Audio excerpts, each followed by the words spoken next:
السلام علیکم ناظرین، میں ہوں نیلم نواب، آپ دیکھ رہے ہیں PKN نیوز۔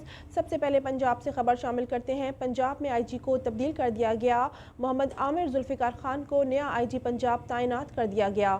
سردار طاہر محمود کی رپورٹ کے مطابق وفاقی حکومت نے محمد عامر ذوالفقار خان کی IG پنجاب تعیناتی کا نوٹیفیکیشن جاری کر دیا۔ محمد عامر ذوالفقار خان کا تعلق پولیس سروس آف پاکستان کے 19ویں کامن سے ہے۔ محمد عامر ذوالفقار ان دنوں deputy DG anti narcotics force کے عہدے پر فرائض سر انجام دے رہے تھے۔ محمد عامر ذوالفقار اس سے قبل IG national high ways and motor way police, IG اسلام آباد پولیس بھی رہ چکے ہیں۔ محمد عامر Zulfiqar Khan additional IG operations Punjab بھی تعینات رہ چکے ہیں۔ محمد عامر ذوالفقار خان کا شمار پنجاب پولیس کے انتہائی پروفیشنل، ایماندار اور تجربہ کار افسران میں ہوتا ہے۔ محمد عامر ذوالفقار خان نے 1991 میں بطور ASP police service Pakistan join کی۔